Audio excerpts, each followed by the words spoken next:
امام حسین علیہ السلام نے کربلا میں ایک ایسا شعور اجاگر کیا کہ جتنے بھی جنگوں کے قوانین تھے وہ کربلا میں آ کے ٹوٹ گئے۔ 10 محرم سے پہلے اصول تھا کہ زیادہ جیت جاتے تھے، تھوڑے ہار جاتے تھے۔ امام حسین نے سب سے پہلے اسی فلسفے کو شکست دے دی۔ 72 نے 9 لاکھ کو ہرا دیا۔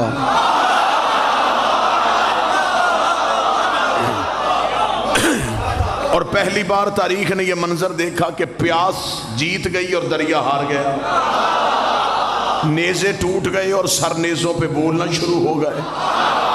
امام حسین علیہ السلام ایک نظریے کا نام تھا، اور جس نے اس نظریے کی حمایت کی حسین نے اسے ایسا زندہ رکھا، ایسا زندہ رکھا۔ ادھر 9 لاکھ تھے، ادھر 72 تھے۔ ادھر زندگی سے محبت تھی، ادھر موت سے محبت تھی۔ انہیں منتیں کر کر کے بلایا جا رہا تھا، انہیں چراغ بجھا بجھا کے اٹھایا جا رہا تھا۔ وہاں آ کوئی نہیں رہا تھا، یہاں سے جا کوئی نہیں رہا تھا، وہاں رک کوئی نہیں رہا تھا، یہاں جھک کوئی نہیں رہا تھا۔ وہاں ہر کسی کو زندگی سے محبت تھی، ہر کوئی ایک دوسرے سے پوچھ رہا تھا کل ہم بچ جائیں گے، کل ہم زندہ رہ جائیں گے، ہم اپنے گھروں کو واپس چلے جائیں گے۔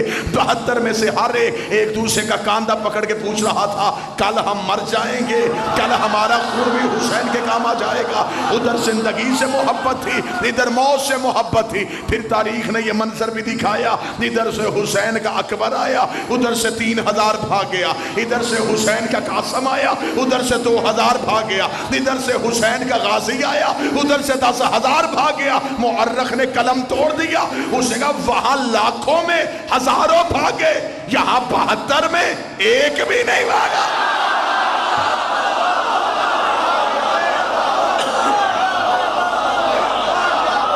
کسی ایک نے بھی، بسم اللہ، کسی ایک نے بھی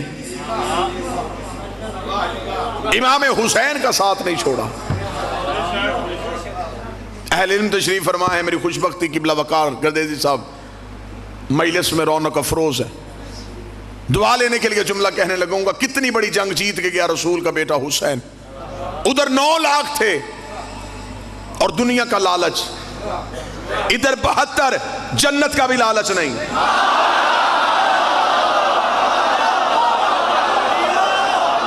مجھے کوئی ایک حسین کا صحابی دکھاؤ جس نے مدینہ سے نکل کے کربلا آتے ہوئے حسین سے بار بار پوچھا ہو کہ مولا کیا ہمیں جنت مل جائے گی، کیا ہم آپ کے ساتھ جائیں ہمیں جنت مل جائے گی، کیا ہم پیاسے رہیں ہمیں جنت مل جائے گی، کیا ہم سردیں ہمیں جنت مل جائے گی۔ بلکہ تاریخ نے تو منظر ہی الٹ دکھا دیا۔ حسین نے شب عاشور چراغ بجھایا اور بجھا کے کہا اگر تم میں سے کوئی جنت کے لالچ میں آیا ہے تو جاؤ، میں محمد کا بیٹا ہو کے وعدہ کرتا ہوں اپنے اپنے گھروں کو واپس چلے جاؤ، میں تمہاری جنت کا ضامن ہوں، میں تمہیں جنت کی ضمانت دیتا ہوں۔ یہ کہہ کے چراغ بجھایا گیا۔ پھر تاریخ نے وہ منظر بھی دیکھا، جب چراغ روشن ہوا تو 72 سورج طلوع ہو گئے، ہر ایک نے اپنی اپنی تلوار اپنی اپنی گردن پہ رکھی۔ حسین نے کہا میں نے کہا نہیں مجھے تمہاری ضرورت نہیں۔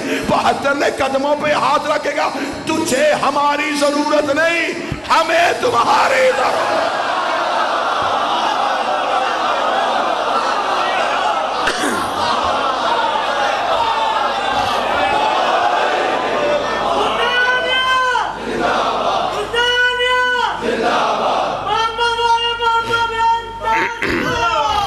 اللہم صلی علی متوجہ صاحب، یہ کس نے کہا کہ آپ کو ہماری ضرورت ہے، ہمیں آپ کی ضرورت ہے؟ بالکل ایسے ہی جیسے ہم نے عزاداری کو زندہ نہیں رکھا،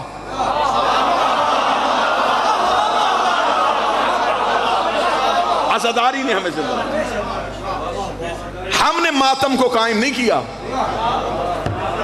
ماتم نے ہمیں قائم رکھا ہوا۔ ہم نے امام بارگاہ نہیں بچایا ہوا،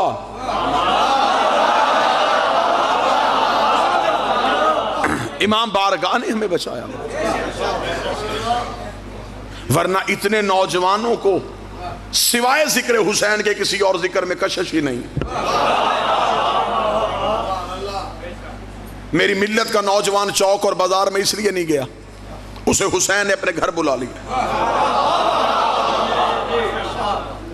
اسے خبر ہے کہ میں امام حسین علیہ السلام کے گھر میں جاتا ہوں۔ حسین نے جنگوں کے فلسفے بدل دیے، میں ایک علیحدہ رنگ سے حسینیت سناؤں اور آپ کو سلام کروں۔ آخر حسین کون سا نظریہ کیا تھا حسین کا؟ آئیں نظریے کی کھوج لگائیں۔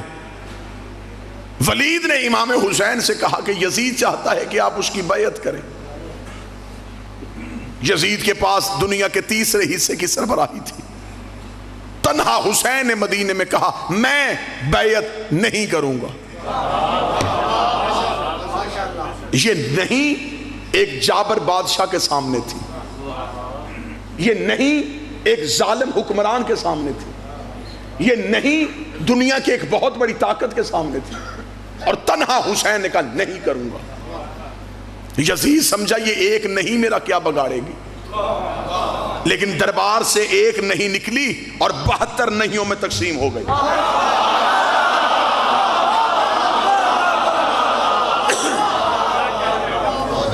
لوگوں نے اس نہیں میں اپنی ہاں کو ملا دیا، انہوں نے کہا ہم بھی نہیں کریں گے۔ 72 ایسے ڈٹ گئے، اس نے لالچ دیا یہ نہیں ہٹے، اس نے دھمکی دی یہ انہوں نے خوف نہیں کھایا۔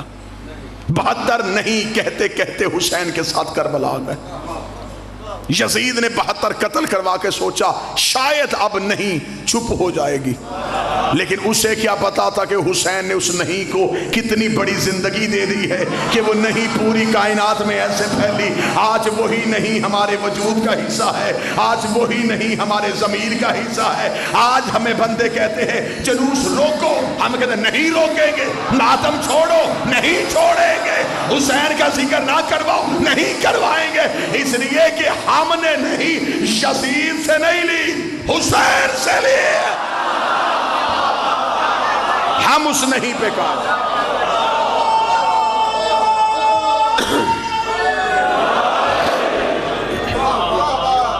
اب چند سوال رکھ کے میرے اگر کوئی اہل سنت برادران تشریف فرمائے۔ امام حسین علیہ السلام نے کہا میں بیعت نہیں کروں گا، تاریخ نے دکھا دیا کہ حسین نے کہا نہیں کروں گا۔ جن 72 نے اس نہیں میں امام کا ساتھ دیا، آج ہمیں دنیا بلائے ہم ان 72 کے نام بتاتے،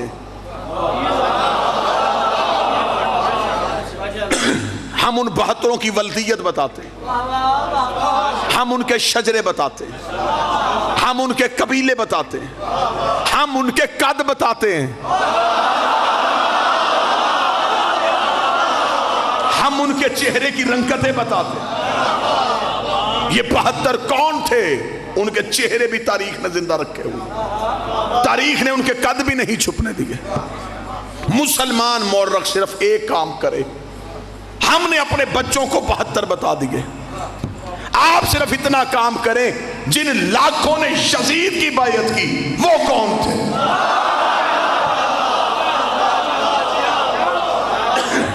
آخر یزید عیسائیوں کا حکمران تو نہیں تھا، مسلمانوں کا حکمران۔ اس کا مطلب ہے کہ مسلمانوں نے اسے ووٹ دیے تھے، مسلمانوں نے اس کے ہاتھ میں بیعت کی تھی، تو آج پھر صرف اکیلا یزید مجرم کیوں؟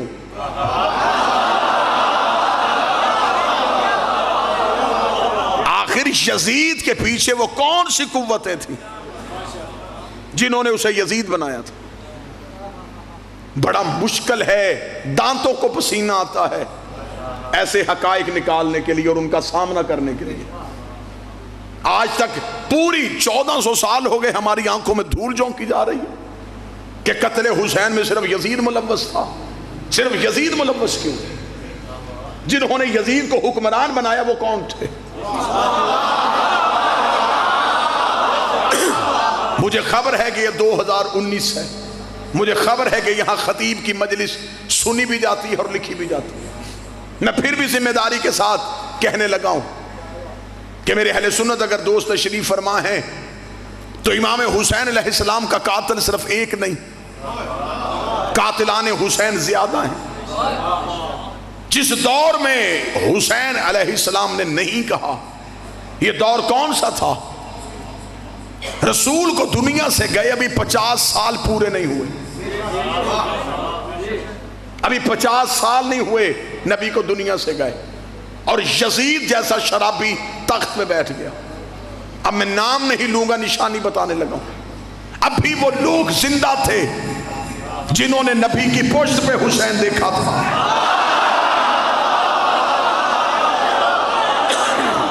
میرا خیال ہے کہ اب مجھے نام لینے کی ضرورت نہیں۔ ابھی وہ لوگ زندہ تھے جنہوں نے عید والے دن نبی کے کاندھوں پہ حسین دیکھا۔ ابھی وہ لوگ زندہ تھے جنہوں نے نبی کی زبان سے حسین و منی والی حدیث سنی تھی۔ جب وہ لوگ زندہ تھے تو انہوں نے حسین کا ساتھ کیوں نہیں دیا؟ اگر آج مولوی کہے دیا تھا، مجھے 72 میں دکھا۔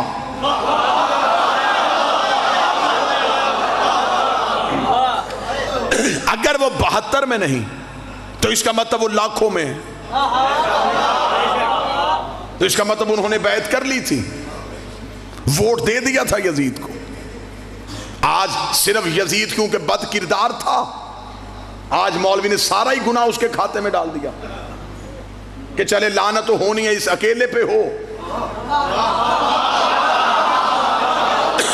اکیلے سے قتل حسین کا اعتراف کروایا گیا، یزید اکیلا ملوث نہیں۔ میرا خیال ہے اس سے بہتر جملہ ہے کہ بلا وہ میں استعمال نہیں کر سکتا جو اصطلاح میں اب استعمال کرنے لگا ہوں۔ یزید آزاد امیدوار نہیں تھا، پارٹی کے ٹکٹ پہ تھا۔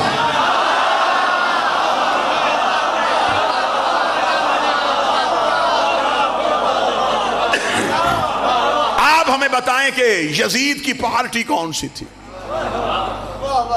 آج جو بھی اٹھتا ہے وہ کہتا ہے جی میں بھی تو شیعوں کے ساتھ ہوں، حسین صحیح تھے، یزید غلط تھا۔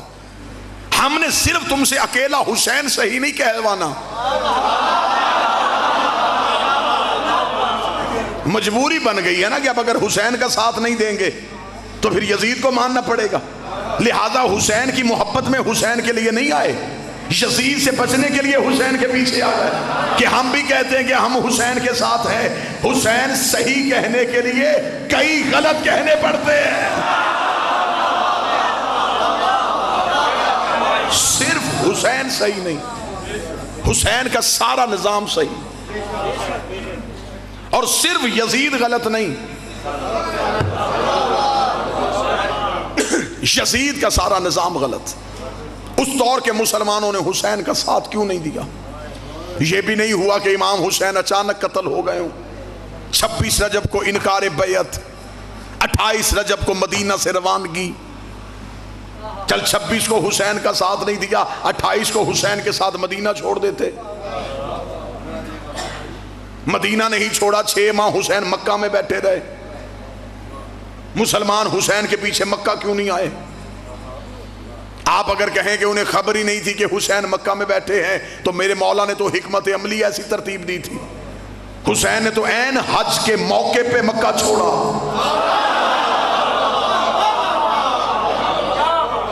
جو حج پڑھنے کے لیے آئے تھے کیا انہوں نے حسین نہیں دیکھا؟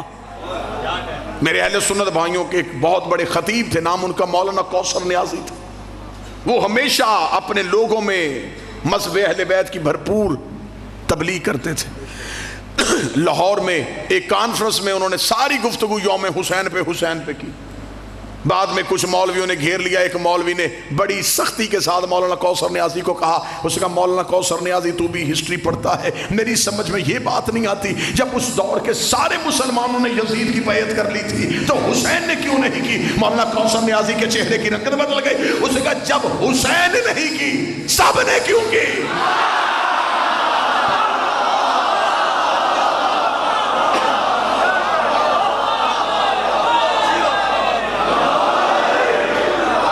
جب امام حسین نے بیعت نہیں کی سب نے کیوں کی؟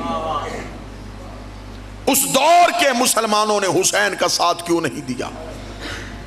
یہ ہماری مجلسیں، یہ ہمارے جلوس اس احتجاج پہ ہیں۔ اس سے بہتر میرا خیال ہے قتل حسین پہ انکواری کا میں جملہ نہیں پڑھ سکتا جو میں پڑھنے لگا ہوں۔ امام حسین علیہ السلام کے لڑنے کا انداز ہر امام سے نرالا تھا۔ یہی وجہ ہے کہ کربلا نے پورا اسلام زندہ کر دیا۔ کیسے زندہ کیا؟ امام حسین علیہ السلام سے پہلے 4 قتل سیدوں کے مدینے میں ہوئے تھے۔ میں فضائل پڑھ رہا ہوں، اور چاروں کے قاتل چھپ گئے تھے۔ آج تک 4 قتل ابھی تک ظاہر نہیں ہوئے، اندھے قتل ہو گئے۔ رسول حجرے میں زہر ملی، آج تک قاتل کا کسی کو نہیں پتا۔ آپ مجھے بتائیں کسی نے پڑھا قتل رسول؟ قاتل چھپ گیا۔ آبادی تھی مدینہ، مسلمانوں کا بھرا ہوا شہر تھا، قاتل چھپ گیا۔ بطول کا قتل گھر میں ہوا، میں فضائل پڑھ رہا ہوں۔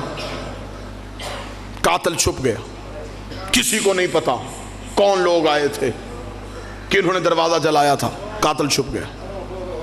امیر المومنین کو ایک بدماش کے ذریعے مسجد میں ضرب لگوائی گئی۔ تلوار کس نے دی؟ زہر کہاں سے خریدا گیا؟ بھیجا کس نے تھا؟ لالچ کیا تھا؟ قاتل چھپ گیا۔ امام حسن کو زوجہ کے ذریعے زہر دلوائی گئی۔ زہر کہاں سے آئی؟ گھر تک کیسے پہنچی؟ پیچھے طاقت کون سی تھی؟ قاتل چھپ گیا۔ آج تک مسلمانوں کی آنکھوں پہ سیاہ پٹی بدی، وہ 4 قتل کھولنے کے لیے تیار ہی نہیں، چاروں کے قاتل چھپ گئے۔ اس سے بہتر جملہ میرے پاس نہیں ہے، اور مجھے خبر ہے کہ میں کس دور میں تقریر کر رہا ہوں، میں پھر بھی پوری جرات کے ساتھ یہ جملہ دینے لگا ہوں۔ یہ تھا حسین کے لڑنے کا طریقہ۔ حسین چاروں کے قاتل گھیر کے کربلا لے آئے۔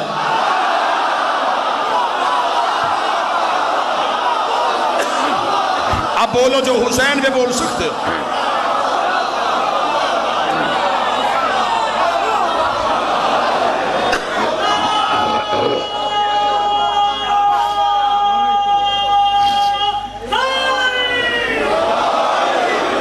چاروں کے قاتل گھر گئے، حسین کربلا لے آئے۔ یہ صرف حسین کے قاتل نہیں تھے، ان میں 4 ہستیوں کے قاتل موجود تھے۔ اور کیا کہنے حسین تیرے لڑنے کے انداز کے۔ حسین نے جنگ کسی بھی شہر میں نہیں کی، حسین نے ہتھیلی جیسا صحرا خریدا، اپنے پیسوں سے خریدا، جس میں نہ کوئی بوٹی، نہ کوئی جھاڑی، نہ کوئی گھاس، نہ کوئی درخت۔ حسین نے ایک بھی قاتل جھاڑی کے پیچھے بھی چھپنے نہیں دیا۔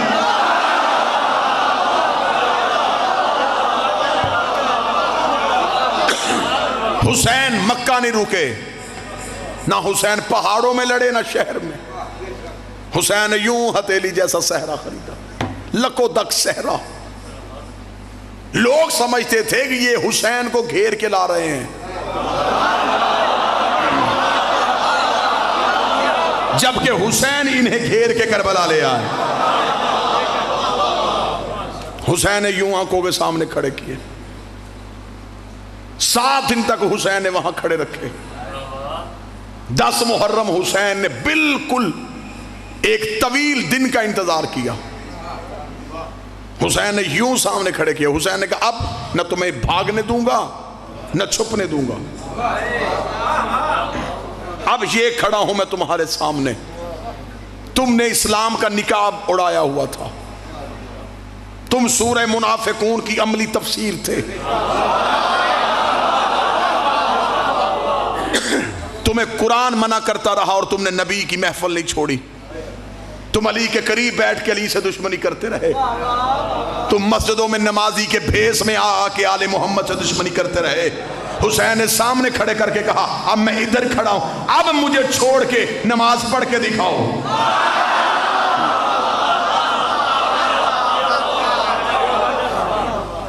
9 لاکھ میں اذان بھی تھی، نماز بھی تھی، لا الہ الا اللہ محمد رسول اللہ کا اقرار بھی تھا، لیکن حسین نہیں تھے۔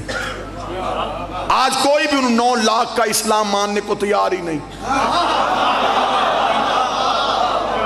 ادھر 72 میں بھوک پیاس، لیکن کیا کہنے، اگر ادھر دشمن سے انتقام بھی نرالا لیا ہے تو اپنوں کو نوازا بھی بڑے نرالے طریقے سے ہے۔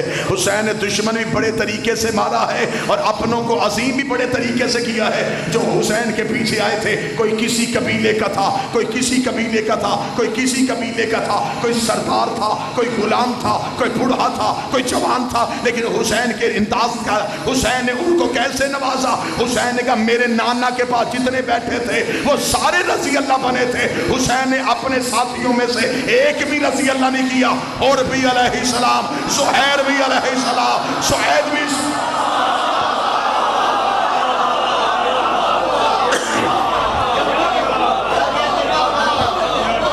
آج ہمارا امت مسلمہ سے سوال ہے کہ آخر ہمیں بتایا جائے کہ قتل حسین میں کون کون سے عناصر ملوث تھے۔ آپ یہ نہ سمجھے کہ شیعوں کا امام ہے، آپ کے نبی کا بیٹا بھی تو ہے نا، تو پھر قتل حسین پہ تحقیق کرو کہ آخر یہ بیعت جو حسین سے مانگی گئی کیا یہ پہلی بار مانگی گئی تھی؟ اس کا مطلب اس سے پہلے بھی مانگی گئی تھی۔ تو جس نے پہلے مانگی تھی ابتدا اس نے کی تھی۔ بعض بندے قبلہ گردیزی سے ممبر پہ پڑھ دیتے ہیں کہ یزید فاسق اور فاجر تھا، حسین اس کی بیعت کیسے کرتے؟ یزید تہجد گزار بھی ہوتا، حسین پھر بھی بیعت نہ کرتے۔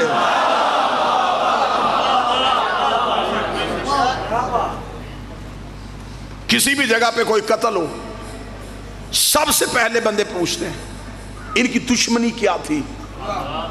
ایسا ہی ہے، کہیں بھی آپ کو پتہ چلے کسی جگہ پہ قتل ہو گیا، پہلا سوال کریں گے دشمنی کیا تھی؟ ذاتی رنجش تھی یا خاندانی دشمنی تھی؟ میرا سنی بھائی قتل حسین پہ یہی سوچ لے کہ ذاتی رنجش تھی یا خاندانی دشمنی تھی۔ جب تو کتاب کھولے گا تو پھر تجھے تاریخ بتائے گی، یہ ذاتی رنجش نہیں تھی۔ یزید کے باپ کی حسین کے باپ سے لڑائی ہوئی تھی۔ اس کا مطلب ہے قتل حسین کی جڑ تو پیچھے جا رہی ہے۔ یزید کے باپ نے لڑائی کی ہے حسین کے باپ سے۔ مورخ نے آنکھیں بند کر لی، اسے کہا دونوں طرف بڑے لوگ تھے، میں فیصلہ نہیں کر سکتا، خطۂ اجتہادی کا لفظ استعمال کر سکتا ہوں لیکن یہ نہیں بتا سکتا کہ غلط کون تھا۔ اور اس نے نبی کی حدیث کی نص بھی چھوڑ دی کہ حق علی کے ساتھ ہے، اور قبلہ تشریف فرمائے نبی نے صرف اتنی حدیث نہیں کہی تھی کہ حق علی کے ساتھ، علی حق کے ساتھ ہے، ساتھ نبی نے دعا بھی کی تھی میرے اللہ حق کو ادھر موڑ جدھر علی مڑ جائے، حق کو ادھر پھیر جدھر علی پھر جائے۔ یہ نہیں کہا تھا کہ علی کو ادھر پھیر جدھر حق مل جائے۔ اب یہ نہیں دیکھنا حق کہاں ہے، پہلے یہ دیکھنا ہے علی کہاں۔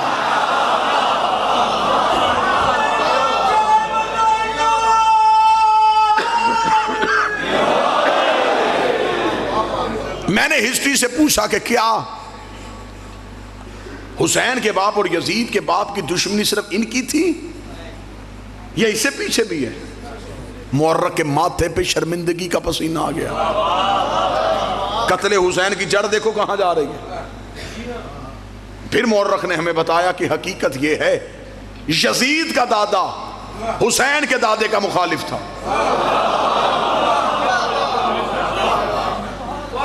میں نے کہا میں ہسٹری کا طالب علم ہوں، میں نے اپنی قوم کے سامنے خطابت کرنی ہوتی ہے، مجھے اس قتل کی کوئی وجہ بتاؤ، کہیں نہ کہیں تو کوئی وجہ ہوگی۔ اگر یزید کے باپ کی حسین کے باپ کے ساتھ دشمنی تھی، یزید کے دادا کی حسین کے دادا کے ساتھ دشمنی تھی، کوئی نہ کوئی دشمنی کی وجہ، کوئی جاگیر، کوئی جائیداد، کوئی حکومت۔ آخر یزید کا دادا حسین کے دادا سے کیا چاہتا تھا؟ اتنا کہنا تھا یہ طریق کا کلیجے پہ ہاتھ آ گیا۔ اسے کہا اصل وجہ یہ تھی یزید کا دادا محمد کو قتل کرنا چاہتا تھا، حسین کا دادا نبی کو بچانا چاہتا تھا۔ اس کا مطلب ہے کہ قتل حسین کی تحقیق کرتے کرتے جب ہم پہنچے تو داداؤں میں دشمنی تھی محمد رسول اللہ کی وجہ سے۔ دونوں کے باپ میں دشمنی تھی علی ولی اللہ کی وجہ سے.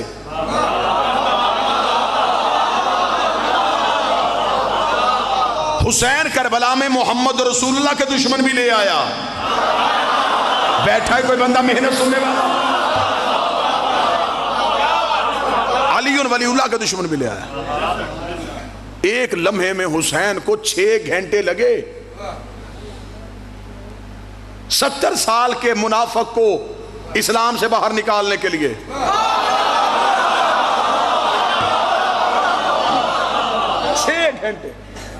چھ گھنٹے میں حسین نے یوں پکڑ کے اسلام سے باہر نکال دیا. آؤ میں تمہیں حسین کی جنگ اس انداز سے سناؤں. کتنی دیر کے بیٹھے ہوئے تھے. اگر یہ وہیں کے وہیں بیٹھے رہتے تو آج گھر گھر میں یزید ہونا تھا. حسین نے یوں اسلام سے باہر نکالے, چہروں سے نقاب اٹھائے. آج مولوی کہتا وہ 9 لاکھ کلمہ پڑھتے تھے لیکن مسلمان نہیں تھے. یہی تو ہم آج تک کہہ رہے ہیں کہ ہر کلمہ پڑھنے والا مسلمان نہیں تھا.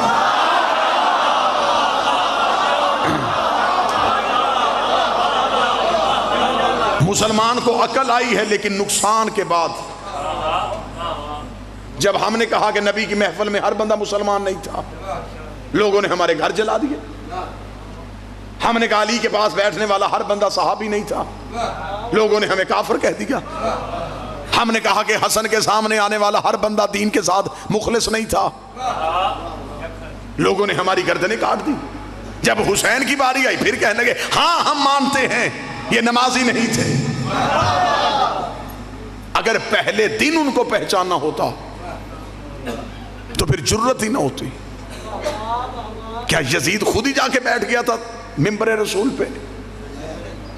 اس کا مطلب ہے کہ اس سے پہلے کوئی بیٹھا تھا.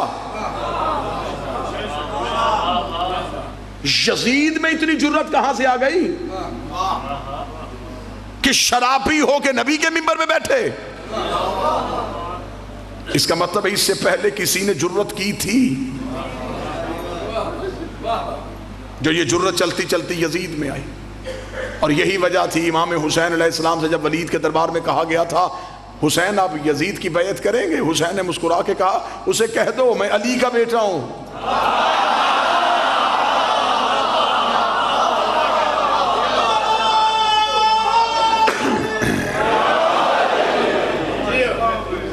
آج مسلمان دہشت گرد ہے. آج جو داڑھی دین کی علامت ہے یہ دہشت گرد کی پہچان. آج مسلمان پریشان ہے جی اسلام کے ساتھ کیا ہو رہا ہے. تو بتا تو نے پہلے دن کے ساتھ اسلام کے ساتھ کیا کیا ہے؟ آج پریشان ہو گئے کہ ہمارے بچوں کی زندگی خطرے میں. آج کہہ رہے ہو گے جی عیسائی مسلمانوں کو ماننے کے لیے تیار نہیں. وہ کیسے مانے؟ جتنے لٹیرے تھے تم نے سارے اسلام کے ہیرو بنائے.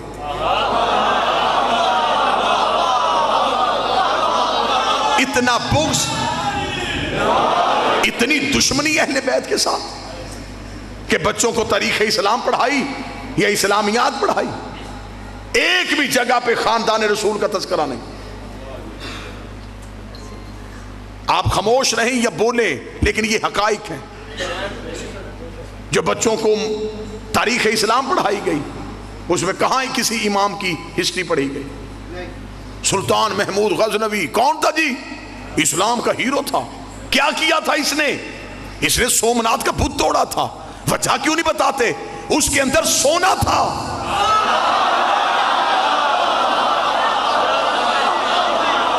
بت شکن ہوتا تو پہلے شہر کے توڑ کے آتا.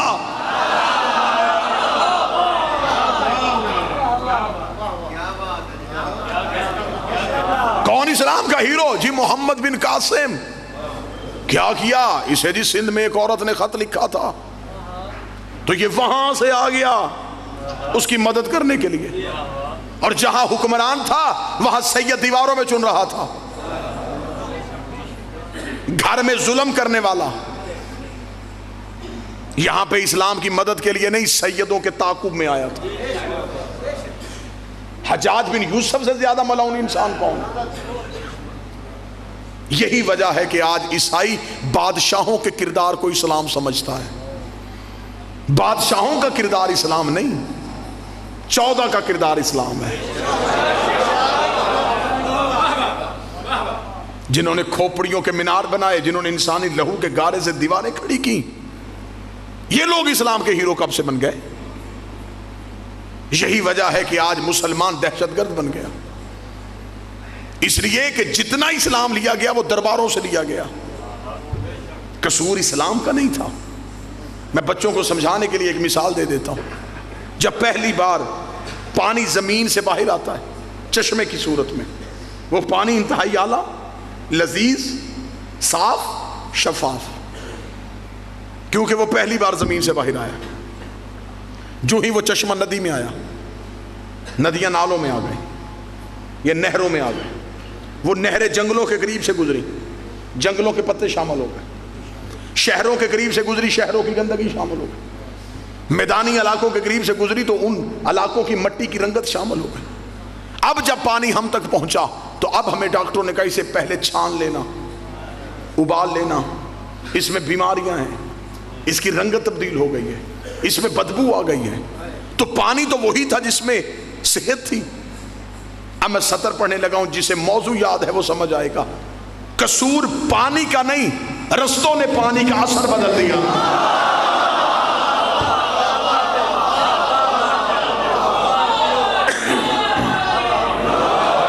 جہاں جہاں سے پانی گزرتا گیا رستوں نے پانی کا اثر بدل دیا.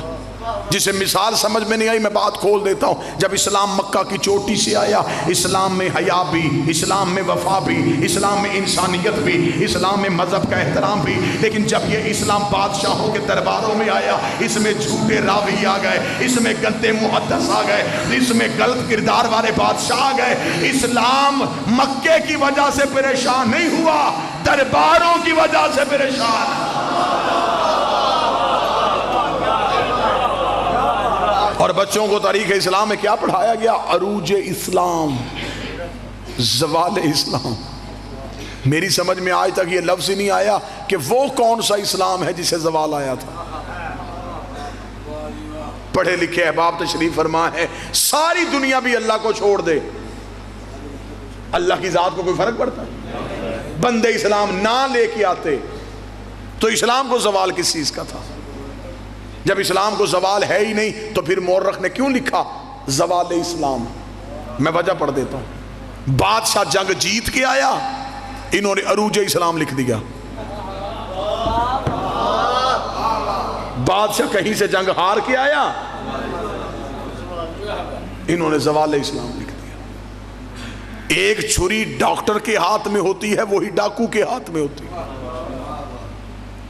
ڈاکو چلاتا ہے زندگی چھیننے کے لیے، ڈاکٹر چلاتا ہے زندگی بچانے کے لیے. تلوار بادشاہ کے ہاتھ میں ہو تو دہشت گردی ہوتی ہے، امام کے ہاتھ میں ہو تو جہاد ہوتا.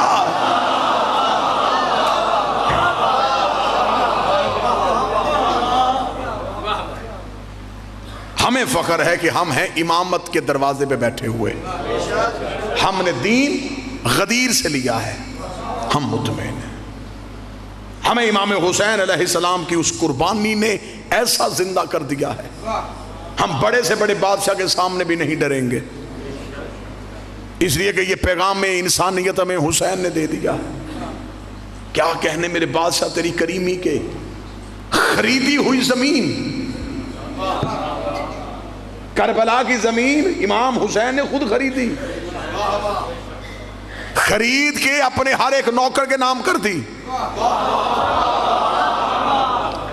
قبلہ تشریف فرما ہے، ہر ایک ذری پہ جاؤ نماز قصر ہے. کربلا حسین کا حکم ہے پوری پڑھ، کیونکہ تم مہمان نہیں اپنے گھر میں ہے.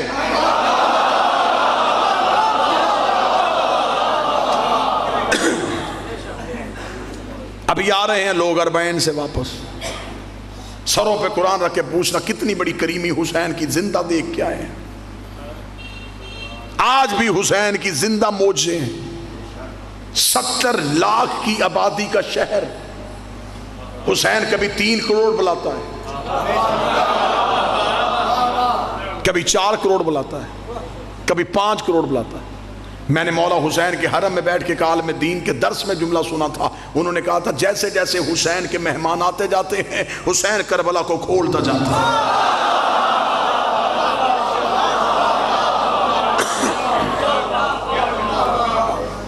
خدا نے اپنے گھر میں صرف امیر بلائے ہیں، اللہ کے گھر جانے کے لیے مستطیع ہونا ضروری ہے، صاحب استطاعت ہو تو آنا، مقروض ہو نہ آنا، بیٹی بیاہنے والی ہے نہ آنا، مزدور ہو نہ آنا۔ امیر خوش خوش مکے کی طرف چل پڑے، غریب سہم گیا کہ میں کہاں جاؤں گا۔ حسین کے کرم نے انگڑائی لی، حسین نے کہا تو غریب ہے، قرضہ لے کے کربلا واپس حسین کرے گا، تو قرضہ اٹھا۔ بس ایک کریمی سناؤں اور سلام کروں۔ آج تو پھر بھی آسانیاں ہیں، کیا کیا ظلم نہیں ہوا روضہ حسین گرانے کے لیے۔ دجلہ کا پانی چھوڑا گیا، امام حسین کی قبر پہ حل چلائے گئے، کسی طریقے سے حسین کی زیارت ختم ہو جائے۔ زیارت ختم نہیں ہوئی۔ عباسیوں کا بادشاہ آ گیا، ملعون کا نام متوکل تھا، اس نے آتے ہی کہا، اس نے کہا میرا ایک ہی ایجنڈا ہے حکومت کرنے کا، میں نے اپنے دور حکومت میں حسین کی زیارت بند کروانی۔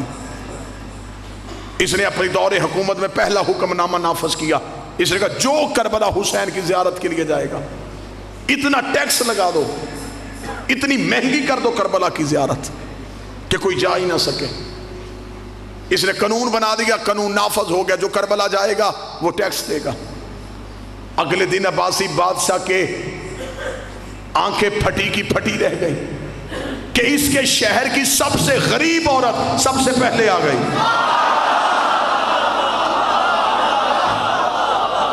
اگلی سطر پڑھوں جو عقیدہ سن سکتے ہو۔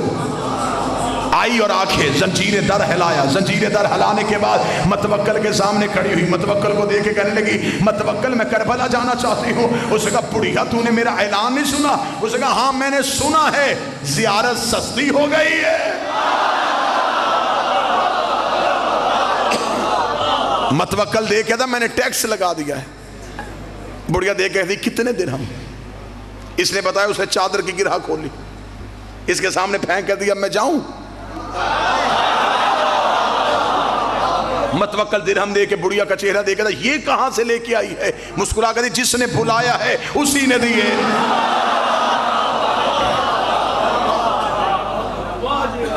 متوکل نے کہا میں قانون بدل دیتا ہوں۔ حسین نے کرم بدلا، میں قانون بدلتا ہوں۔ اس نے کہا نہیں، پیسوں کے ساتھ حسین کی زیارت نہیں، جو زیارت حسین کے لیے جائے گا وہ اپنا ایک ہاتھ کٹوائے گا۔ اب میں دیکھوں گا ہاتھ دے کے حسین کی زیارت کو کون جاتا ہے۔ اگلے دن پھر زنجیر در ہلا، دروازہ کھولا، وہی بڑھیا دروازے پہ کھڑی تھی۔ متوکل نے کہا بڑھیا قانون بدل گیا؟ مسکرا کے دی ہاں میں نے سنا ہے زیارت مفت ہو گئی ہے۔ اس نے کہا پیسے نہیں لیے جاتے یا بازو کٹوائے جاتے ہیں۔ اتنا کہنا تھا، بڑھیا نے اپنا بازو اپنے سر پہ رکھا، رکھ کے کہنے لگی میں یہ بازو دینے کے لیے آئی ہوں۔ متوکل نے دیکھا بڑھیا پھر یہ بازو سر پہ کیوں رکھا ہے؟ مسکرا کے فرماتی اب یہ حسین کا ہو گیا ہے، اور جو چیز حسین کی ہو جائے اسے ہم اونچائی پہ رکھتے ہیں۔ اس نے اچھا بڑھیا تو اپنا عشق آزما، میں اپنا ظلم آزماتا ہوں۔ اس نے جلا سے کہا میری آنکھوں کے سامنے بڑھیا کا ہاتھ کاٹ۔ بڑھیا کا ایک ہاتھ کٹ گیا، ایک ہاتھ سینے پہ رکھ کے کہتی اب میں چلی جاؤں کربلا۔ اسے جلا سے کہا دوسرا ہاتھ بھی کاٹ۔ بڑھیا کا دوسرا ہاتھ بھی کٹ گیا، دیکھ کے کہتی اب میں چلی جاؤں کربلا۔ اس نے اپنے جلا سے کہا میں اب دیکھتا ہوں یہ بڑھیا کربلا کیسے جاتی ہے۔ اس کا ایک پاؤں کاٹ، پاؤں کٹ گیا، ایک پاؤں پہ کھڑی ہے اور دیکھ کے کہتی اب میں چلی جاؤں کربلا۔ اس کا دونوں پاؤں کاٹ، دونوں ہاتھ کٹ گئے، دونوں پاؤں کٹ گئے۔ اس کا بڑھیا کو نشان عبرت بنا دو، اسے دیکھ کے کوئی کربلا جانے کا سوچے بھی نہ۔ زخمی حسین کی عاشقہ کو جب سپاہیوں نے اٹھا کے دربار سے باہر پھینکنا چاہا، زمین پہ گرنے سے پہلے ایک گھوڑے سوار نے اپنے ہاتھوں پہ دیا، اس نے اپنے گھوڑے پہ بٹھایا۔ بڑھیا متوکل کو دیکھ کر تیرا شکریہ، پہلے چل کے جانا تھا اب وہ لینے آ گیا۔